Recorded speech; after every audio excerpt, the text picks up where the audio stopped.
Estimados oyentes, reciban una cordial bienvenida al espacio donde el derecho se encuentra con la reflexión profunda. El abogado científico.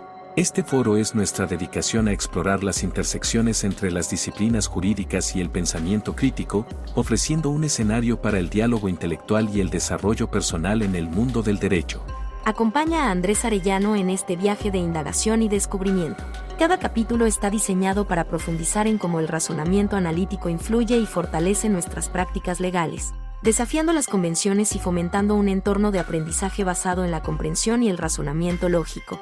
El abogado científico se compromete a ser una ventana a la exploración de conceptos jurídicos a través de la lente de la metodología y filosofía científica, con un fuerte enfoque en el análisis crítico y la evidencia. Este enfoque nos permitirá abordar temas desde una perspectiva única, desentrañando las complejidades del derecho y promoviendo una práctica legal más reflexiva y fundamentada. Así, los invito a embarcarse en esta aventura de conocimiento, donde juntos exploraremos los principios que forman la esencia de la abogacía. Prepárense para un viaje hacia la comprensión profunda y el enriquecimiento intelectual. Bienvenidos a El Abogado Científico.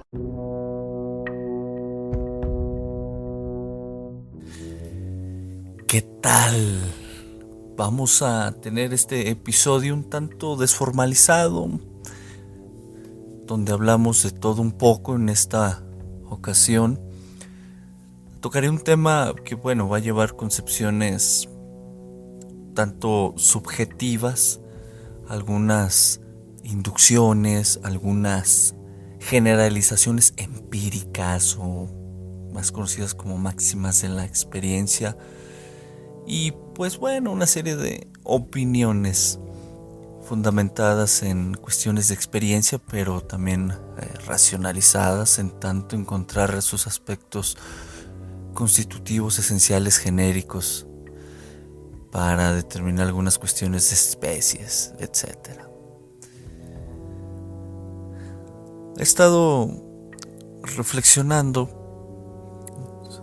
sobre la vasta información que hay de cómo ser abogado. Cómo ser abogado llama la atención, a muchos estudiantes de derecho, personas que no estudian derecho, otras profesiones y personas de la sociedad de diversa índole que por supuesto no sean abogados. Y esta pregunta, ¿cómo ser abogado?, si la descomponemos, es interesante, porque maneja unos conceptos que serían bastante amplios discutir en este momento, pero así de manera muy sintetizada podemos descomponerlo en 3 términos. ¿Cómo ser abogado? O sea, cómo ser y el siguiente término, abogado. ¿Cómo? Ya empieza con una naturaleza interrogativa. Es la que obviamente nos introduce a la pregunta. Sin embargo, las respuestas que puede haber en muchas ocasiones quizás son superficiales, se enfocan en aspectos idealizados y cargados con un fuerte dogma, haciendo ver al abogado como un superhéroe social y jurídico, cuando quizá puede ser un antihéroe, que es algo muy diferente, haciendo una absurda analogía, pero igual interesante. El cómo, es decir, ¿qué sigo? ¿Qué debo hacer? ¿Qué debo tener? ¿Qué serie de raciocinios debo desarrollar para lograr ser abogado? Es decir, el cómo, si lo vamos profundizando, nos va llevando a una concepción teleológica, ¿no? Es decir, como si todo lo que se hiciera fuera para ser abogado. Es decir, tan solo el usar el para, ¿no?, gramaticalmente ya nos hace ver una cuestión de finalidad, una cuestión de fin. interpretativamente, en un sentido teleológico, pues caemos a lo mismo, ¿no? Un fin, o sea, buscando llegar a cierto punto, lograr algo. Luego, el término ser,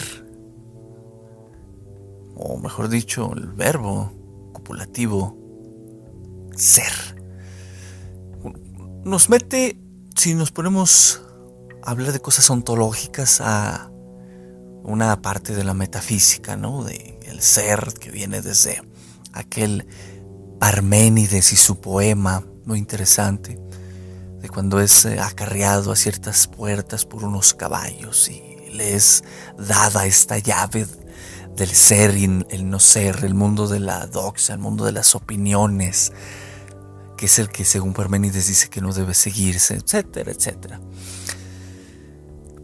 El ser, esta cuestión de que abarca una totalidad. Sin embargo, aquí ya entran muchas cuestiones, si el ser cambia, si no cambia, de si es en su aspecto totalitario no cambiante. Es decir, si el ser cambia o no cambia. Al respecto hay una cuestión muy interesante, fíjate, nada más para analizar esta cuestión del cambio, que nos introducen ya no a Parménides sino a Heráclito, ¿no? Viéndolo desde un punto de vista filosófico de los antiguos griegos.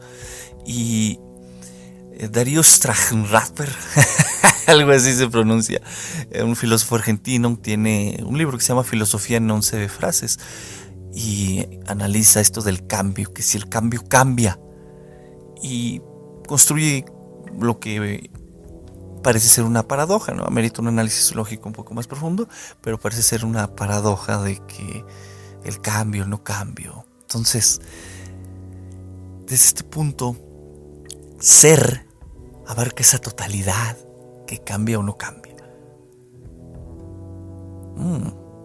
Si ser abogado conlleva un cambio, ¿por qué para algunos no hay que cambiar las cosas? ¿Por qué seguir como seguimos con esas ideologías, no ideologías, rectifico, con opiniones muy pendejas sobre lo que es la labor del abogado? Y digo este término, esta palabra, para demostrar parte de mi disgusto. Dije que iba a ser un tanto informal. Ya saben, yo suelo ser un tanto franco y decir una que otra grosería al final. Muchas cosas me valen madre en la vida, pero una de ellas es que trabajar como abogado amerita manejar unas opiniones mejor fundamentadas, o sea, buscar un cambio en tanto esa cuestión de ser, caer en que las cosas van variando con el tiempo, ¿verdad? Diría Heráclito, un devenir, y no ser tan rígidos como aquel ser parmenidiano, ¿verdad? Que no cambia. Ya que esto ya nos mete en un serio conflicto, si volvemos a la pregunta, ¿cómo ser abogado? Ser, y no nada más no lleva una cuestión de identidad ontológica, sino ¿cambia o se mantiene? ¿O no cambia? Si cambia, ¿cómo cambia? ¿Qué cambia?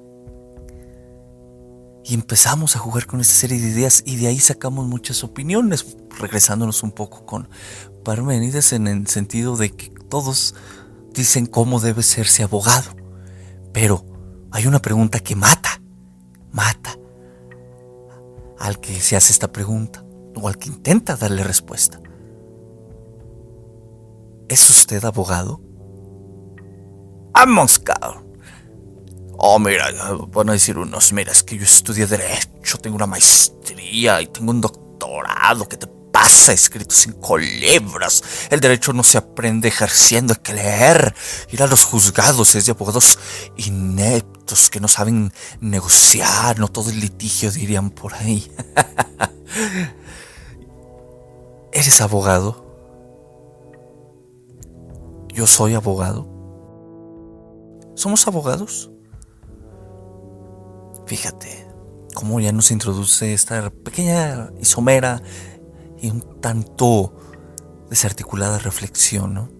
Todo lo que implica esta pregunta, ¿cómo ser abogado? Y ya nomás nos metimos al ser. Que no, mira, ya sé que es deber pensado, no es lo mismo el ser que el deber ser. ¿Entiendes el ser como para que hables del deber ser? Esto del cambio y no cambio. Entonces vamos a profundizar un poquito, porque a mí me caga mucho esto. Es que no es lo que digan los abogados en las opiniones, es que no es lo mismo el ser y el deber ser. Y porque muchos dogmáticos se agarran para construir opiniones, ¿verdad? Y a veces algunos criterios. Pero en realidad se entiende lo que es el ser como para decir cómo debe ser lo que es.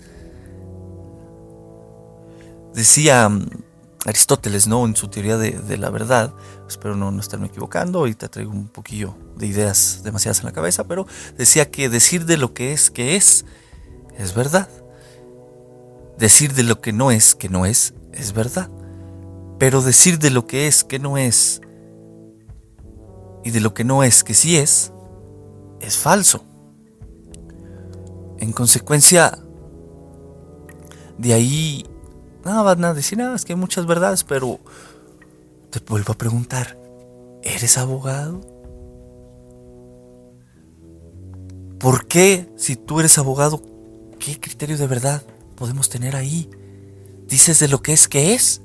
¿Lo que tú dices que es abogado es? ¿Lo que debe ser el abogado? Mira, aquí estoy empleando el término debe ser, asumiendo que ya sabes lo que es, ¿no?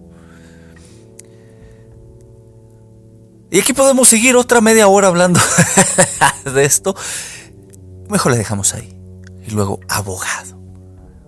Mira, es que si vamos al término gramatical y el diccionario de la Real Academia Española, que de hecho muchos filósofos de la ciencia no coinciden con lo que se señala en un diccionario, y acudir a él es muy criticado para efectos de dilucidar algún concepto, sino que hay que acudir a otros aspectos teóricos y de otra índole.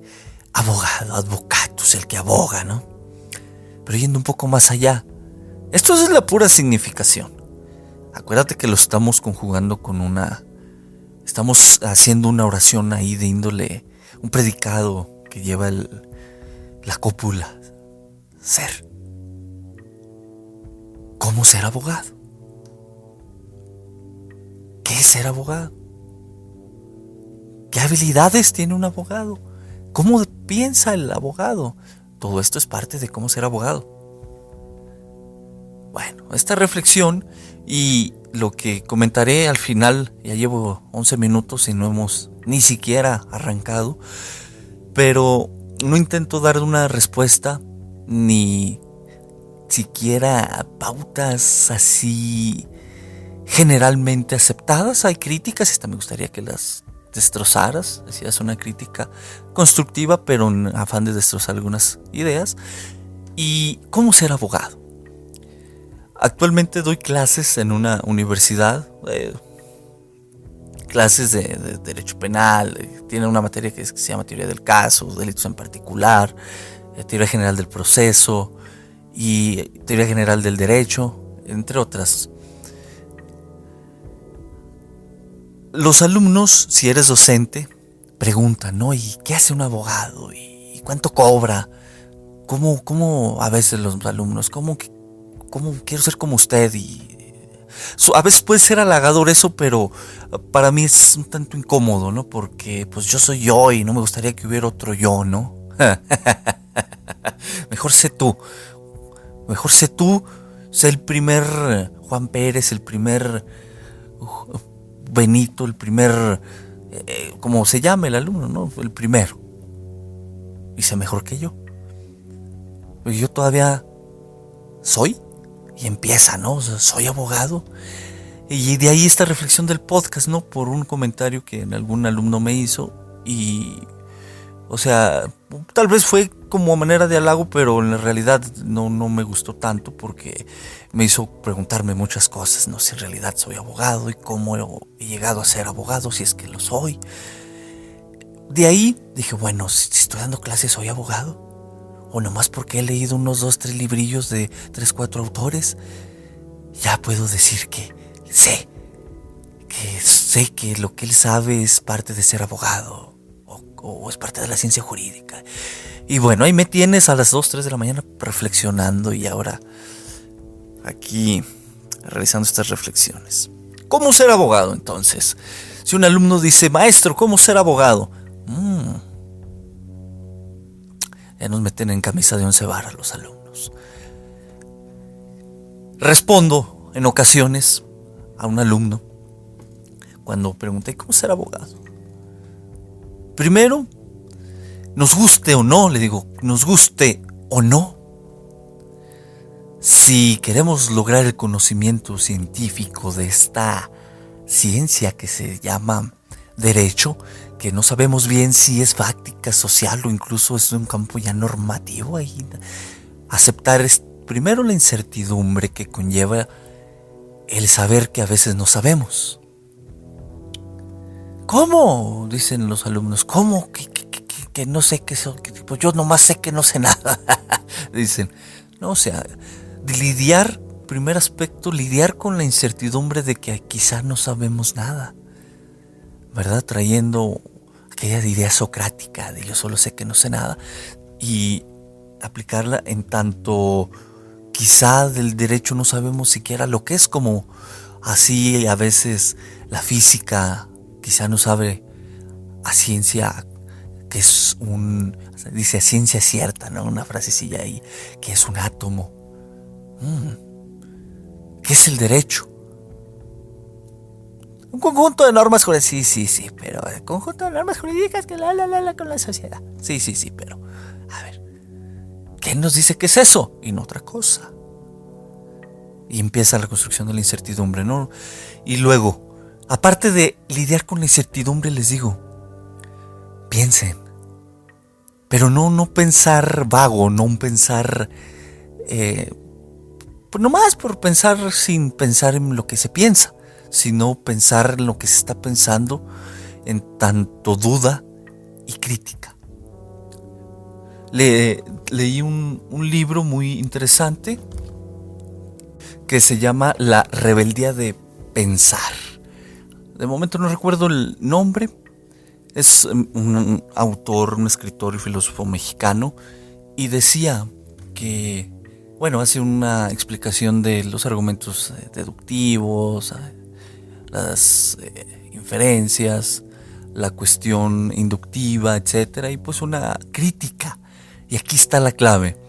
Dice el autor en un párrafo: dudar es pensar, pero el pensar conlleva una crítica no en el sentido coloquial, en el sentido comúnmente entendido, sino una crítica que busca desentrañar los conceptos que se nos presentan como verdaderos, en tanto desentrañar esa parte esencial de lo que se dice ¿no? Empieza a jugar, pues, estoy haciendo una paráfrasis, y empieza a jugar con estos aspectos, pero en el andar ya filosófico y de lecturas se coincide, ¿no?, en esta idea de que dudar es pensar. Y así es lo que les comento a los alumnos. Duden de lo que se les muestra en clase, duden de lo que yo les digo. ¿Qué tal que vengo y les digo puras falsedades, puras mentiras, si ustedes creen que es verdad? ¿Cómo van a saber que lo que les digo es verdad? Dudando.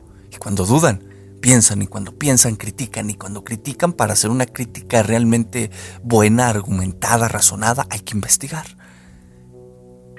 Entonces, ahí les comento, ¿no? Primero, acostúmbrense a la incertidumbre, y segundo, duden. Piensen, critiquen, y luego, escriban.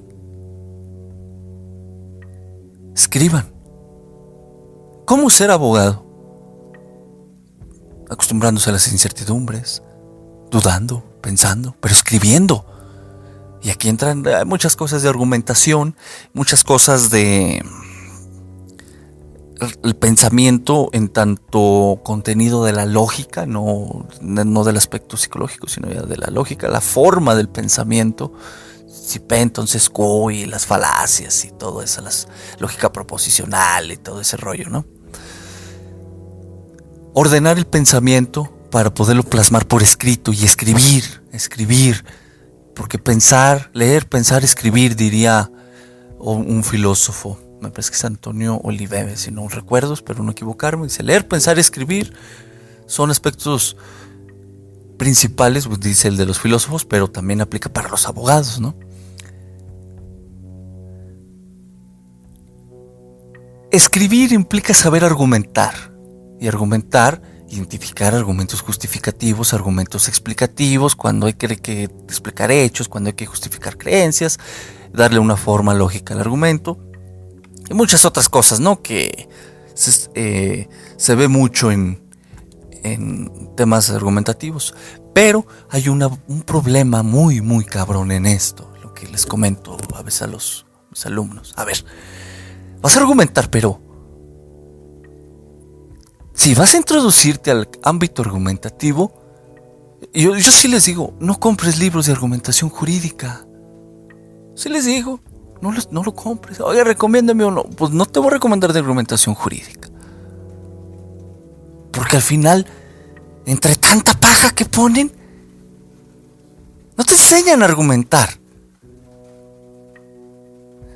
Entonces, póngase a leer artículos científicos de la ciencia que le llame la atención: física, química, biología, astronomía, astrofísica, física cuántica, yo no sé lo que le llame la atención, pero lea.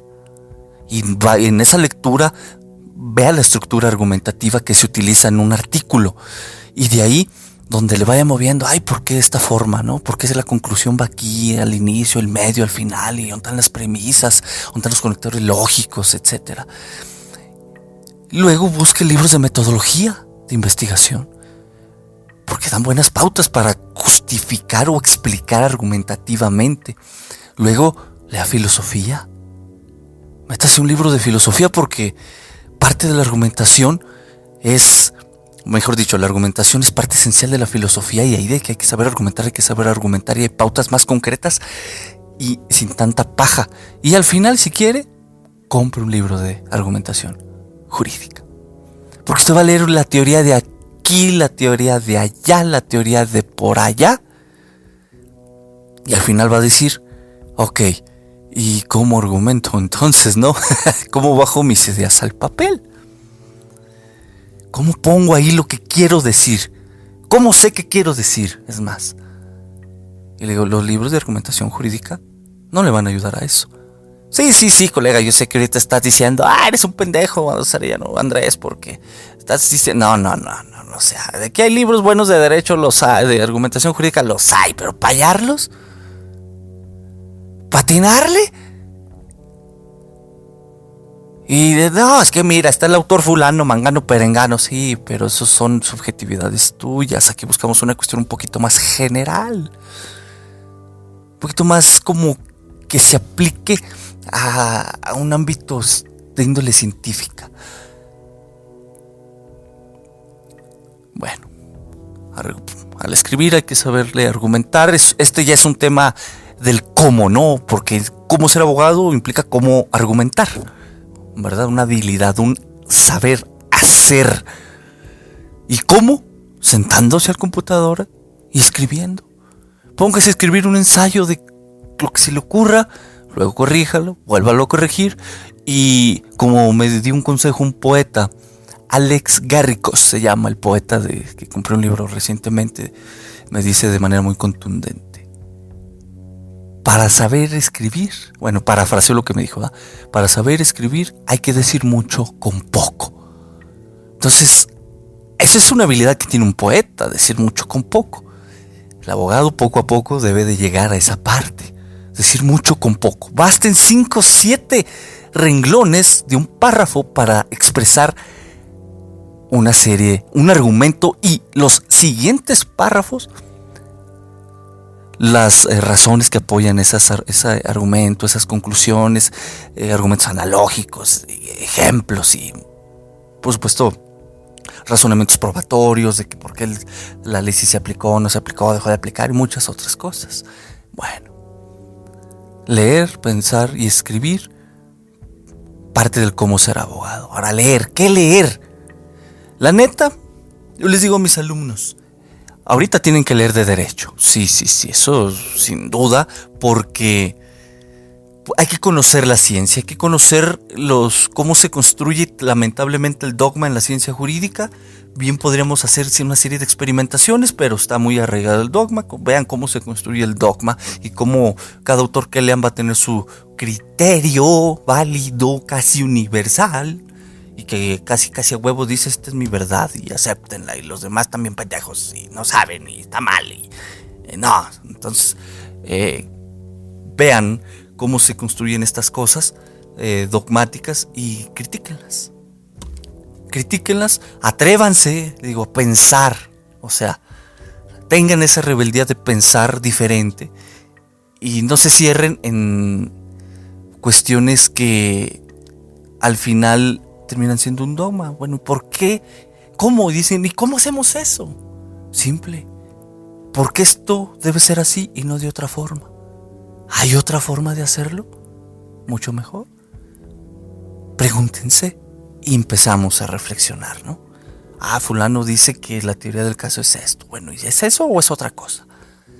Mangano dice que la imputación objetiva, o en materia del proceso, ¿no? Que la caducidad, que la prescripción, y que siempre un escrito empuja el procedimiento y cosas así, ¿verdad? Entonces, ese pensamiento crítico que ahorita llegamos ahí forma parte del cómo ser abogado. Entonces, ¿qué leer para saber cómo ser abogado?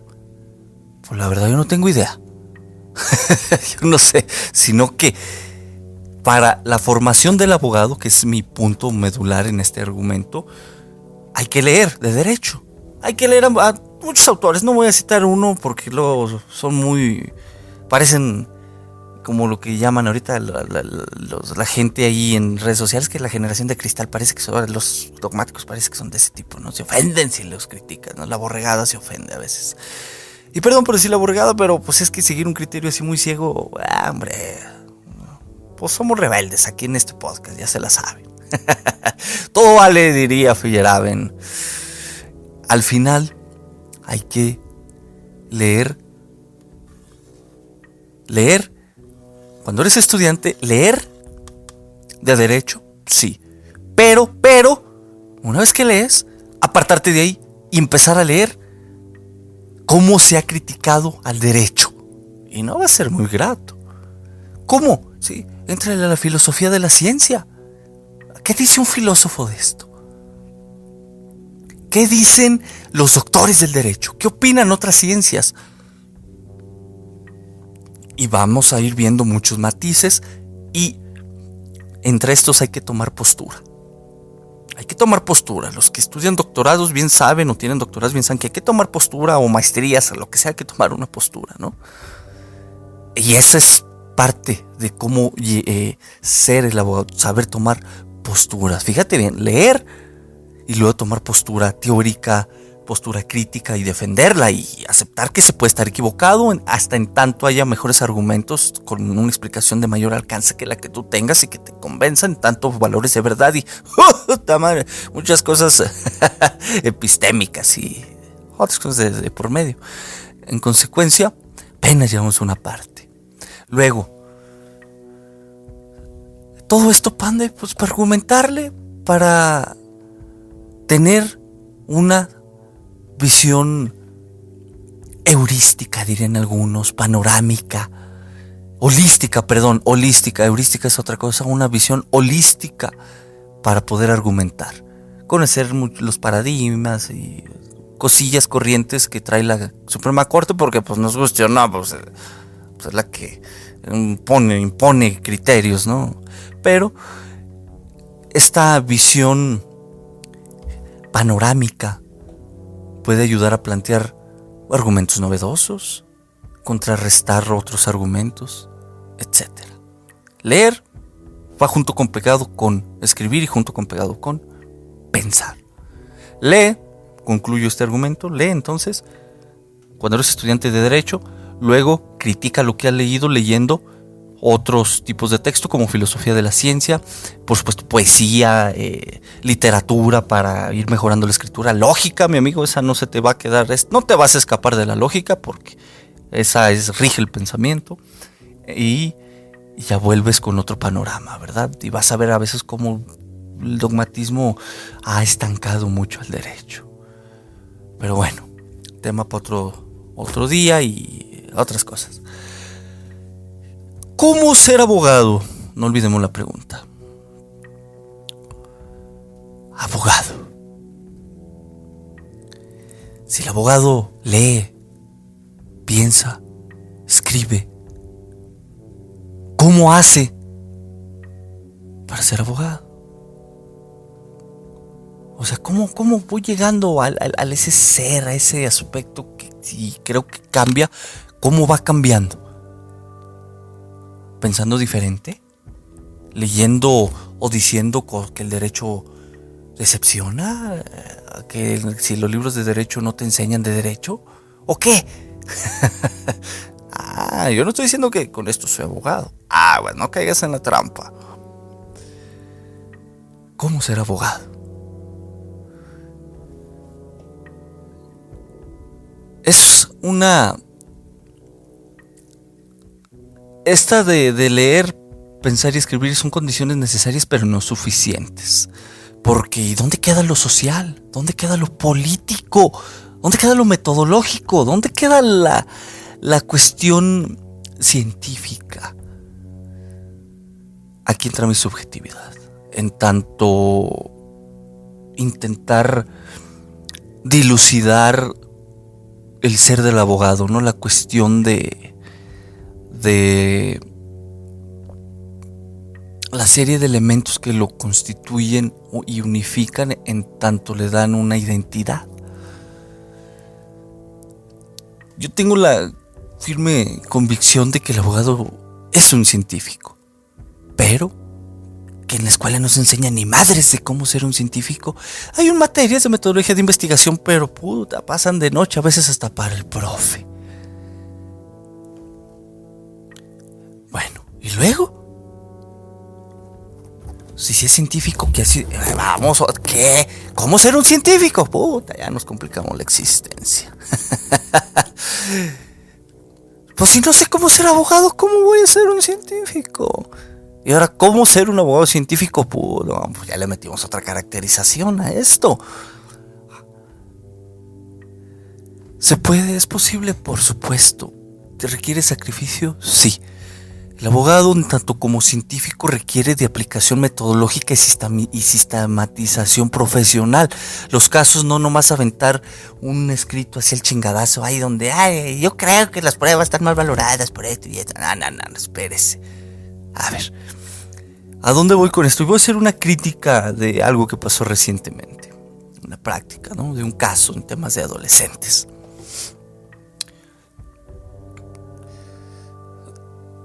Cierto abogado ahí analizó una carpeta de investigación. Yo estaba asesorando como un tercero, o sea, yo no intervine activamente como defensor en el caso, pero estaba asesorando a las personas, a las familiares del adolescente.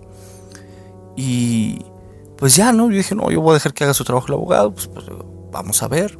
A mí me contrataron como no para auditar, sino para orientar a las personas en el quehacer propio del abogado y ver si convenía o no contratar un particular y todo eso. Y espero no hablar de más. Que bueno, al final pues es parte de esto, ¿no? No voy a dar nombres, marcas ni apellidos, ¿no?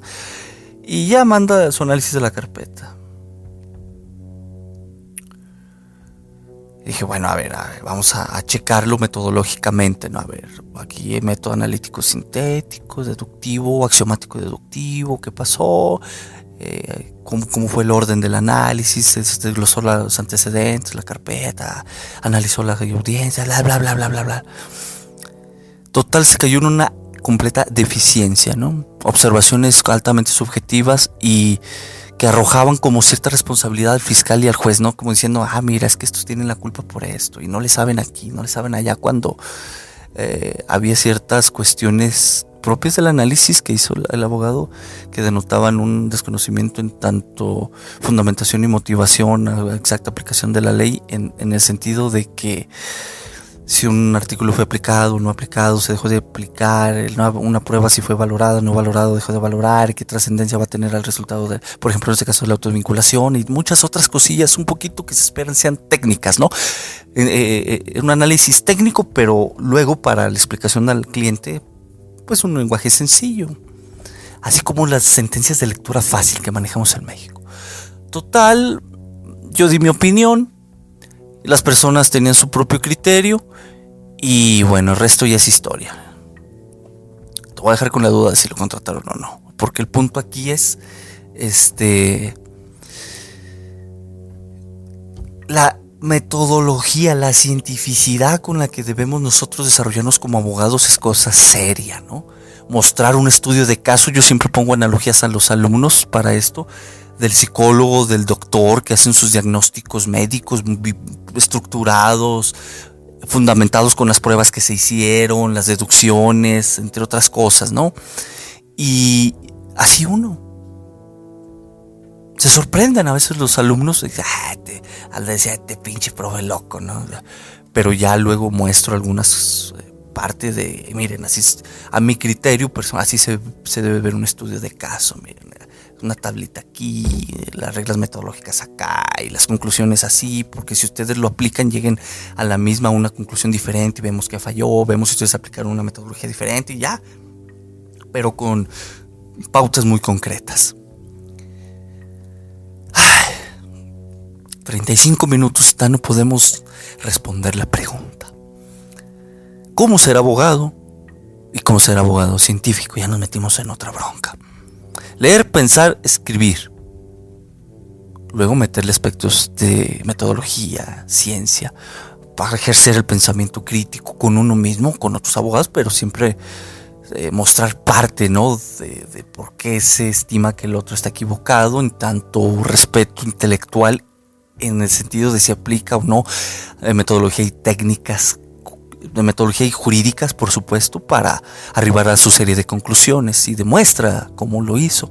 Si no, pues ya empezamos a caer en deficiencias y hay que aceptar las críticas y hay que aceptar que a veces uno es deficiente, a veces uno también, me incluyo, es deficiente en sus estudios de caso y bueno, retomarlos antes de entregar el trabajo final, se ven esas deficiencias, ¿no? Por algo se recomienda dejar reposar el trabajo. Continuando. Y luego la vestimenta. No, espérate, a ver, ¿qué es más importante? ¿Verse bien o conocer, saber? O creer que se sabe, porque acuérdate de la incertidumbre y de la duda constante. Es que hay que verse bien boleados, bien peinados, ¿no? Bien... Eso tuvo que asimilarse como un pulido de zapato, ¿no? Cuando frotan el zapato. Bien pulidos en la imagen. Ok, impacta sí, pero ¿y dónde queda lo político, lo sociológico? Kelsen aspiraba a una teoría pura del derecho, pero en realidad nos hemos apartado de la moral. ¿Y la política dónde queda? Mario Bunge, en una crítica al positivismo, dice que los abogados somos muy ingenuos porque ignoramos aspectos políticos. Es razonable. Sin embargo, ¿dónde queda la política? Tan solo veamos que quienes hacen las leyes, los legisladores, devienen de partidos políticos. ¿Hay influencia política en las leyes? Vámonos, una pregunta interesante. Sí, ¿por qué sí? No, ¿por qué no? ¿Y dónde queda la aspiración de la teoría pura del derecho? Y la Suprema Corte está fuera de aspectos políticos, pero si la ley por sí misma ya trae aspectos políticos, las sentencias de la Suprema Corte ya los traen por un aspecto de transitividad de la política incluida en las legislaciones. Bueno, ¿dónde queda eso? ¿Y a dónde nos lleva esto en la pregunta de cómo ser abogado? A analizar el contexto político y social en el que se desenvuelve el derecho. La famosa política criminal, por ejemplo. Yo te voy a ser franco, a mí no me gusta mucho la política, pero no la ignoro. La ignoraba, sí, estaba ahí clavado en mis ondas, pero ya poco a poco la propia lectura del pensamiento me dijo, aguas, no descuides la política porque tiene una influencia, nos guste o no, en el derecho. Y ya, ya me pongo de vez en cuando a ver a las mañaneras. Para los que somos de México, así habla el presidente Andrés Manuel López Obrador. De vez en cuando ahí a checar cómo anda la cuestión con los diputados, en la cuestión municipal y estar al tanto, ¿no? Y bueno, esto nos lleva a no desconocer y no ser ingenuos de la política y la influencia que tiene en el derecho, nos guste o no. Y viene la pregunta, ¿cómo ser entonces un abogado científico si hay influencias políticas? Lo dije en un episodio anterior, o sea, la teoría sociológica, ¿no? Donde no hay que encerrarnos, no hay que encerrar la ciencia en una burbuja, postulan esta teoría, ¿no? Sociológica de las teorías. Sí, ajá. Mejor una concepción sociológica de las teorías científicas, eso es lo correcto. No encerrarnos en aspectos así, puramente jurídicos, o sea, no caer en dogmatismos y abrirnos a otros aspectos y no leer puro de derecho, o sea, o sea, leer para conocer está bien, pero encerrarse, enfrascarse y descuidar otras lecturas, o sea, como que es muy limitado. Por lo tanto, no ignorar aspectos científicos y de otras ciencias, políticos y de otras ciencias. ¿Qué pasa en la física? ¿Qué ha descubierto la física cuántica? ¿Qué ha descubierto o qué concepciones o críticas a la teoría de cuerdas? A ver, vemos al pasado cuando vemos una estrella. Bueno, esta la respuesta es muy obvia, pero vamos conociendo esto. ¿Qué dice la biología? La biología puede contestar a la pregunta de ¿somos libres? ¿Somos libres o estamos autodeterminados por procesos bioquímicos? Y empezamos, ¿no? Por ejemplo, libre albedrío, ¿no? Que sí, o sea, yo he visto en sentencias penales que no, que tuvo libre albedrío. ¿Qué es eso de libre albedrío? Nos tenemos que remitir hasta Santo Tomás de Aquino. ¿Ah? Y empezamos, ¿no? Por eso muchos podcasts, videos, libros con posturas propias, unas razonables, otras se nota mucho el dogmatismo y la falta de amplitud en la visión, ¿no? Luego, todo esto nos va desarrollando ciertas habilidades para ser abogado. ¿Y cómo ser abogado? Llevamos un discurso, ya creo que va a ser el episodio más largo, ¿no? 40 minutos. No sé si llegue a una hora, pero me voy a dejar caer, hombre, pues ¿qué tiene? Tengo tiempo ahorita. Tomándome un café. Los abogados, cuando son maestros que responden a veces a los alumnos, dan sus pautas. No, hay que estudiar mucho. Sí, está bien, hay que ser muy general. Pero vamos a concretizar más. Por eso me atreví a hacer este episodio. Esto para estudiantes y para abogados. Vuelvo a traer la pregunta. ¿Eres abogado? Y vale que me la preguntes de regreso. Andrés, ¿eres abogado? ¿Qué respondería yo? Está buena la pregunta. ¿Qué respondería? Con un no lo sé. ¿Por qué no lo sé? ¿Porque traerá a colación la incertidumbre y la duda? Y con eso estaría por dando justificada mi respuesta. ¿Sería suficiente? Está chido esto, ¿no? ¿Dónde nos va llevando las reflexiones? ¿Cómo ser abogado? Pregunta que parece tan simple pero bien compleja. Hay unos que dicen que no es necesario litigar. ¿Es condición necesaria litigar para responder a la pregunta de cómo ser abogado? ¿Soy abogado si no litigo? ¿Basta nomás leer? ¿Y los casos dónde quedan? ¿Qué es litigar? No nos vamos a meter esa pinche pregunta que me tiene hasta la madre, ¿no? De que si el abogado es litigante o postulante, esa madre quita energías nomás porque hay preguntas, no han puesto atención a preguntas más importantes que eso.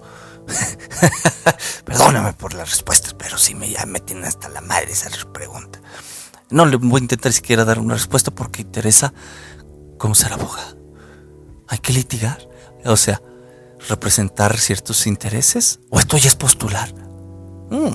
¿Y el pleito? ¿Es de los clientes o es mío? En fin, llevar casos. ¿Qué te parece? Tomar casos, llevar casos ante el juzgado. Es que eso ya es postular, ¿cómo se llame? Ahorita no me importa eso. ¿Es condición necesaria? Si no lo hago, soy un simple teórico. Aquí nos metemos ya al hacer. ¿Nada más escribir ya es ser abogado? ¿O es solamente un intérprete, un teórico? Mi subjetividad, mi opinión subjetiva, mejor dicho, tiene como condición necesaria llevar casos, ¿sí? Presentar demandas, denuncias, contestar demandas, representar víctimas, amparos. Ser efectiva a la práctica. ¿Por qué? Porque soy de la idea de que en el abogado se concentra. En el abogado se concentra teoría y práctica. Y a veces los abogados no sabemos por qué funcionan las cosas. Y ya no nos cuadra la teoría y hay que buscar explicaciones. Y conocemos, por lo tanto, esa cuestión epistemológica. Fíjate, aquí entra en cuestión del pensar, de leer, de criticar. O sea, a ver, ¿por qué el juez respondió en el sentido que respondió? Fulano, sutano y mangano, como dogmáticos reconocidos, dicen lo contrario. ¿Qué pasó aquí? Partimos de un dato empírico y le buscamos una explicación racional. Y ahí estamos aplicando cierta metodología. Parte del quehacer científico, ¿no? Bueno, estamos aplicando el criterio de otro ser humano, pero en tanto aspecto normativo me refiero. Y ahí viene si el derecho fue aplicado, la norma está exactamente aplicada, no fue aplicada, se dejó de aplicar, se interpretó incorrectamente, la prueba se valoró, no interpretó, la trascendencia, resultado del fallo, bla, bla, bla, bla, qué perjuicio me causa, bla, bla, bla, bla. Y empezamos. Entonces, bajo mi óptica, es necesario llevar casos para contarlo como un elemento en torno a cómo ser abogado. No como el único, no como el suficiente, pero sí como uno necesario. Enseñar es importante, compartir, y allá entra el aspecto moral, compartir, no ser envidioso, el ego, porque a veces los abogados parecen pavos reales, y quizá la pregunta a veces no sería cómo ser abogado, sino cómo ser un pavo real. ¿Por qué? O sea, si has visto los pavos reales, ¿no? Cómo se les despliega la cola muy bonita, como para verse imponentes y se inflan sus plumas y ahí van para impresionar. Hombre, juelas, ¿cuántos no hay así? No me llames licenciado porque yo soy doctor. Me partí la madre estudiando 10 años para obtener mi doctorado, mis maestrías, como para que me llames licenciado. Vamos, cabrón. No, mira, he hablado con varios colegas. No, Andrés, mira, yo tengo 2 maestrías, una en juicios orales, otra en adolescentes y otra que allá está bien, qué bueno. Pero no te hablaba para eso, nomás te hablaba para saludarte o para cotejar alguna opinión, si es que nos entendemos en el aspecto técnico, ¿verdad? Porque la verdad, a veces sí soy mamón con esto. Estamos en el terreno moral, ¿no? En cómo ser abogado, en tomar en consideración el aspecto moral. Sí soy un tanto mamón en tanto cuando pido opiniones, ¿no? Porque busco justificaciones técnicas, jurídicas, metodológicas y no nada más opiniones así como que, no mames. Eso me lo hubiera dicho hasta mi vecino, ¿no? Pues no sé si me explico.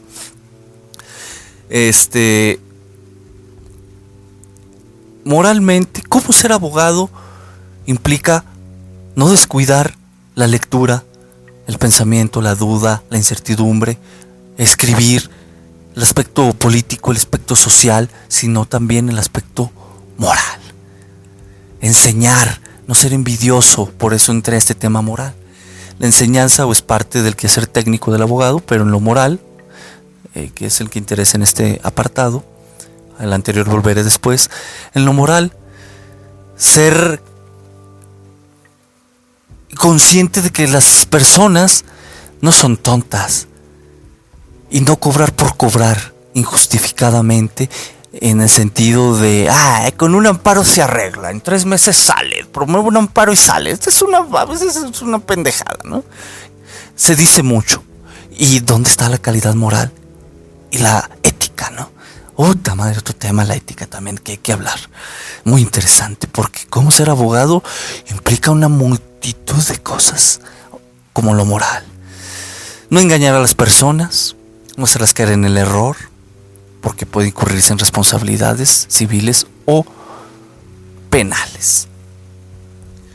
Lo que escuchas al fondo es lluvia, si es que se escucha algo.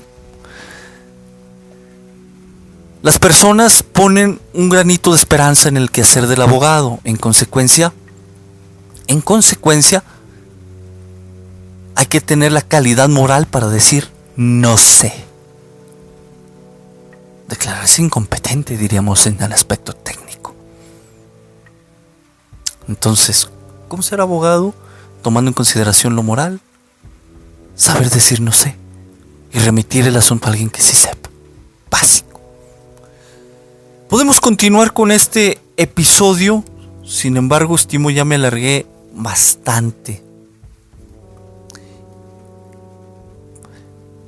Vamos a continuar. Sí, una hora. Vamos a romper récord en los episodios. 1 hora. Para tomar por último la enseñanza. ¿Cómo ser abogado en tanto profesor de derecho con la obligación de la enseñanza, ¿no? El maestro de derecho que litiga, postula, toma casos, enseña con sustento práctico, y eso a mí siempre se me ha hecho una maravilla, ¿no? Que demuestre evidencia de su postura y de aplicación de las teorías. No, mira, la teoría de fulano dice este postulado ABC. Lo apliqué en un caso, me mandaron a la chingada porque el juez dice que eso no aplica y me da su fundamento legal, y en consecuencia concluyo que hubo una incorrecta interpretación de tal dogmático. Pero hay evidencia, ¿no? De aplicación. No nomás cosillas del famoso deber ser. Que volvemos a lo mismo de hace rato. Hay canales en YouTube que muestran datos empíricos, y eso es a criterio personal tiene un alto valor epistémico, o sea, en tanto ayuda a conocer criterios de otros lados, análogamente una forma de experimentación de esos abogados, cómo han aplicado ciertos criterios e interpretaciones, y de ahí sirve para uno arribar a cierta serie de inducciones después de varios casos, yo lograr alguna generalización y poner la prueba, o sea, someterla a experimentación. Y entonces seguir esos canales siempre va a ser útil, y como profesor mostrar evidencia, tratar de mostrar evidencia de las afirmaciones que se hagan de un postulado, de un doctrinal, es inexacto. ¿Por qué? No nada más argumentativamente, sino si se llevan casos, la evidencia de que se aplicó y no fue útil. Bueno, y esto es parte. La segunda, pensar diferente como maestro también es importante, ¿no? En mi caso, por ejemplo, yo uso mucho la lógica matemática para enseñar, en la teoría de conjuntos, para enseñar el derecho. Teoría general del proceso, uso lógica matemática. Derecho laboral, lógica matemática. Que teoría general del acto jurídico, lógica matemática, ¿no? Y ya cada quien va a tener, ahí sí es una cuestión de estilos, estética. Otro punto a tomar en cuenta para cómo ser abogado. Ética, estética, moral. Pero ahorita estamos en la cuestión de la educación. No dogmatizar, mi premisa es no dogmatizar a los alumnos. Esa es mi premisa como maestro. No dogmatizar a los alumnos. A enseñarlos a pensar. Duden de lo que yo les digo. Lo dije desde hace rato y lo vuelvo a reiterar. No dogmatizar a los alumnos es una de mis premisas. Y tú, como si eres maestro, ¿qué premisas tomas para enseñar el derecho? Estás dogmatizado y así lo enseñas. ¿Por qué no te desdogmatizas, aunque suene raro esto? ¿Por qué, mejor dicho, en términos más exactos, no criticas lo que sabes? Para ver si sabes que sabes, o si sabes que no sabes que lo que sabes no sabes.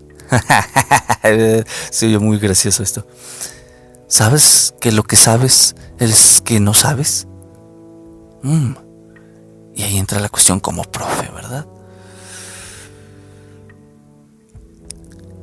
Poner el ejemplo es otra cuestión. Y ser congruente. No todo está en lo que ya lo dijo la corte, como algunos dicen por ahí. Lo que dijo la corte a veces puede estar equivocado. Veamos un poquito de jurisprudencia, cómo a veces se retiran de esos criterios porque quizás estaban inexactos o dejaron de tener vigencia. Y luego, ¿cómo impacta eso en la enseñanza?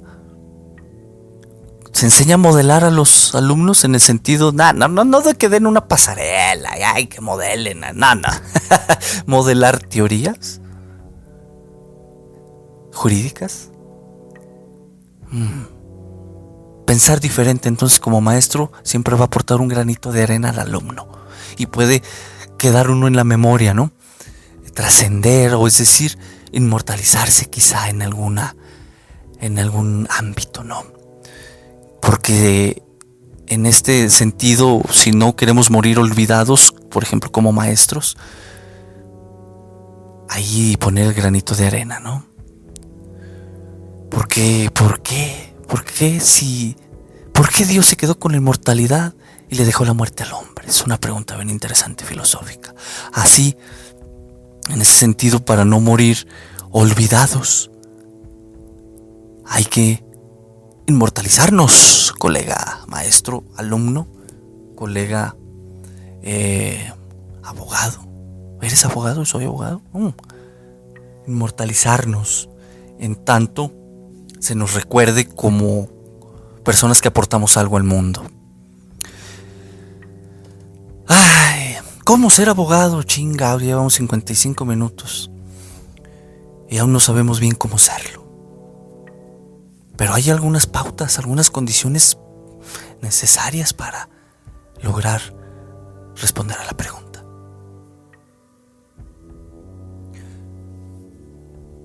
Hasta aquí este episodio.